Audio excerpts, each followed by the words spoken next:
Le magazine de ce dimanche 19 août 2018 va s'intéresser justement au football, à la relance du sport roi en Côte d'Ivoire. Le football à travers des compétitions qui vont révéler des talents qui permettront de créer des structures de formation d'excellence qui seront naturellement des viviers du football ivoirien. Notre invité est le célèbre formateur et entraîneur français Jean-Marc Guillou, celui qui a permis à des talents ivoiriens de rivaliser avec les plus grands joueurs de football du monde. On peut citer quelques-uns: Yaya Touré, Kolo Touré, Zézéto, Aruna Dedane, Maestro et bien d'autres. Ce monsieur est en Côte d'Ivoire, oui. Jean-Marc Guillou est revenu en Côte d'Ivoire après un séjour un peu partout, on peut le dire, coach, en Égypte, en Belgique, au Ghana et surtout au Mali. Vous avez créé une académie. Alors vous êtes revenu depuis un moment en Côte d'Ivoire et vous avez un projet pour aider le football ivoirien à se relancer et vous avez le soutien de la FIF. De quoi s'agit-il? Il s'agit d'organiser une compétition pour le plus grand nombre de jeunes, filles et garçons, et une compétition de manière à faire en sorte qu'il y ait un football de masse, qui est un peu de ce football de masse et de cette compétition sortiront les meilleurs pour pouvoir être pris après par des structures d'excellence, donc qui devront répondre à un cahier des charges bien précis et qui feront un travail à peu près équivalent à ce qui a été fait avec l'académie, la première académie de Côte d'Ivoire. Donc c'est en fait une relance du football à travers une compétition qui a comme but et objectif de créer un véritable football de masse avec beaucoup d'adhérents. Comment va se faire le choix des compétiteurs, de ces jeunes? Comment va se faire le choix? La tranche d'âge. La tranche d'âge, voilà. Non, c'est pas la tranche d'âge, c'est la catégorie de poids en fait. On va faire ça par poids. Pourquoi? Parce que c'est plus équitable et c'est plus facile à contrôler. Donc le poids, ce sera de plus de 20 kg et de moins de 36 kg pour les deux premières catégories. Pourquoi vous insistez sur le poids des joueurs? Parce que je vous l'ai dit tout de suite, je pense qu'il faut insister sur le fait que les oppositions seront équitables parce que les gens auront à peu près le même poids, à quelque chose près, à 2-3 kg près, puisque ça va de 30 à 35. Donc il n'y aura pas une grande différence et c'est quand même intéressant de voir tout de suite les bons joueurs dans des conditions justes, équitables. Qui ont le même poids. Pardon? Qui ont le même poids, je dis. Oui, qui ont à peu près le même poids. Alors, soit dit en passant, pourquoi vous avez quitté la Côte d'Ivoire depuis 2001? Que s'est-il passé? Je n'ai pas abandonné la Côte d'Ivoire, j'ai dû la quitter tout simplement parce que, avec le partenaire de l'époque, il y avait une lecture un peu différente du contrat qui nous liait. Et donc, au final, je pense que pour sortir de ce piège, il fallait que je parte. Et vous êtes donc, parti, vous êtes allé un peu partout et désormais vous êtes là. Alors, votre projet est une compétition de détection des enfants talentueux au niveau du football, n'est-ce pas? Que ce soit les femmes et les garçons. Les filles et les garçons. C'est une compétition de détection. En fait, c'est une compétition tout court. La détection va se faire, c'est-à-dire que cette compétition a pour objectif premier de faire en sorte que beaucoup de jeunes profitent de pouvoir jouer et prennent du plaisir à jouer, et puis que certains d'entre eux émergent parce qu'ils ont de meilleures qualités, et cela, bien sûr, le but sportif pour cela, c'est de les mettre très vite dans les structures d'excellence, c'est-à-dire des structures qui ont une très bonne organisation, avec des cadres, avec des éducateurs bien formés. Et cette structure va faire en sorte que 5, 6, 7 ans après, ces joueurs seront de nature à pouvoir jouer en équipe nationale. Dites-nous, M. Jean-Marc Guillou, est-ce que vous avez les hommes qu'il faut? Je veux parler des formateurs. Vous êtes une référence, mais les autres? On aura besoin de beaucoup de gens. Il y en a. Il y a des formateurs, il y en a qui sont naturellement bons. Il y a des anciens joueurs qui peuvent se tourner vers cette profession. Et puis, s'il en manque, on en formera.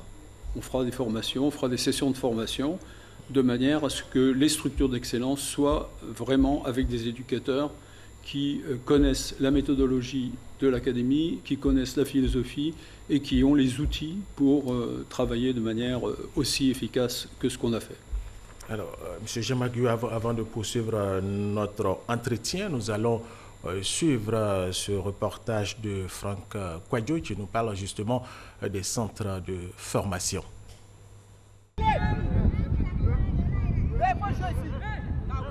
Des enfants sur un terrain vague dans une commune d'Abidjan. Ils apprennent les rudiments du football. Il y a quelques années, des entraînements de ce type drainaient même un public, surtout après l'époque dorée post-99 des jeunes de l'Académie Mimo Sifcom.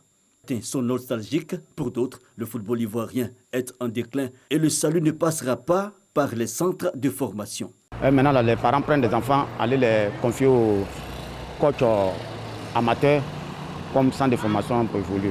En les voyant jouer, même s'entraîner là même, ils n'ont pas de bon football au pied. Le passé, on avait quand même une politique des joueurs qui était reconnue un peu partout dans les quartiers où il y avait de vrais dirigeants.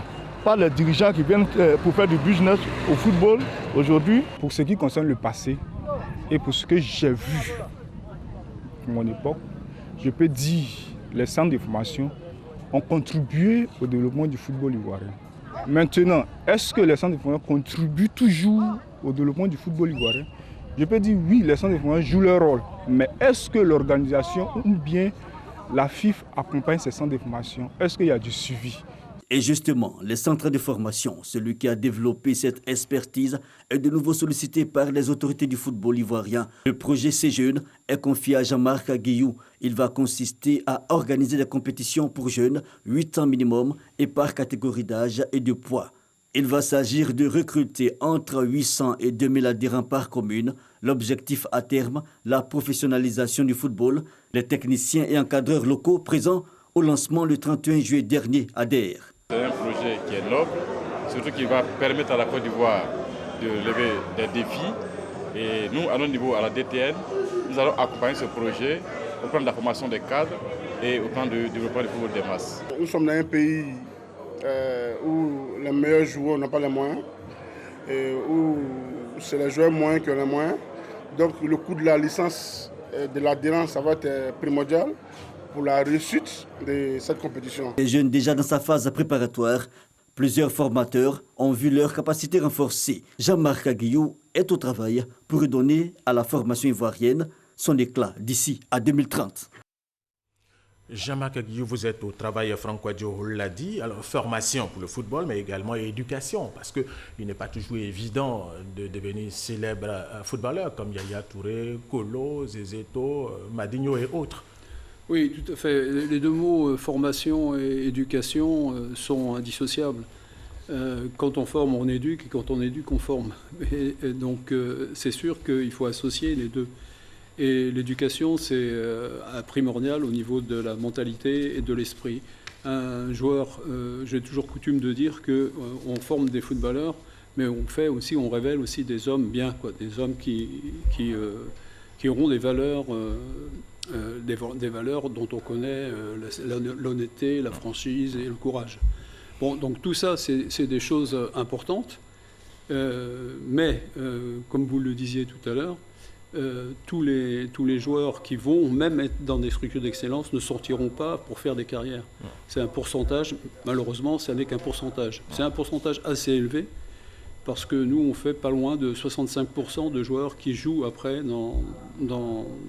qui en fait font des carrières professionnelles quelque part à plus ou moins haut niveau. Alors il a été aussi question de partenariat mixte. Oui, l'élément nous a parlé de partenariat mixte. Oui. Comment est-ce que ça va fonctionner? Un partenariat mixte, en fait, c'est l'association d'un secteur public, comme la fédération qui est publique, oui. La FIF, et puis d'une société privée. Et là, ce sera ma société, JMG Football, qui s'associe pour mener ce projet dans les deux premières années. Et pour les droits d'inscription, voilà, on nous dit que ça fait 30 000 francs CFA. C'est 30 000 pour la phase pilote, qui va durer que 6 mois. Donc c'est 30 000 francs, aussi bien pour un club qui doit être adhéré, pour un dirigeant, pour un éducateur ou pour un joueur. C'est 30 000 pour tout le monde. Vous risquez d'avoir suffisamment de joueurs. Alors si, par exemple, des maires, des conseils régionaux, les élections c'est pour bientôt, s'ils voudraient bien profiter de cette situation et puis faire inscrire beaucoup d'enfants de leur localité, comment est-ce que vous faites? Comment est-ce que vous allez organiser tout ça? Alors ça, pour nous, ce serait très bien. Ce serait très bien à la fois pour nous, ce serait très bien aussi à la fois pour les jeunes.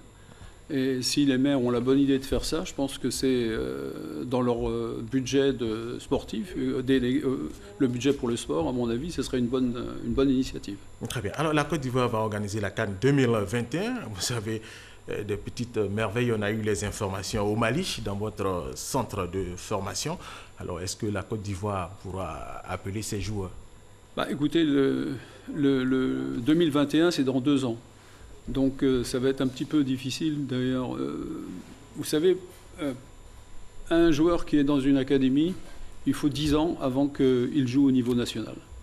Il faut 6-7 ans avant qu'il soit transféré dans des clubs parce qu'ils arrivent à 18 ans. Mais pour jouer dans une équipe nationale, il faut passer 18 ans. C'est très rare que des joueurs de 18 ans, hormis quelques exceptions telles que Mbappé. On a vu Mbappé. Oui, d'accord, mais c'est une exception.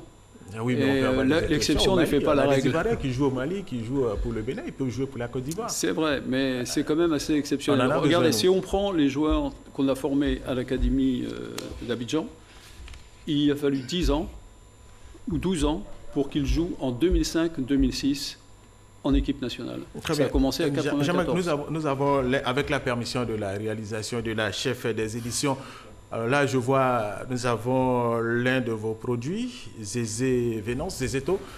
Avec votre permission, Zézéto, vous venez s'il vous plaît, venez très rapidement.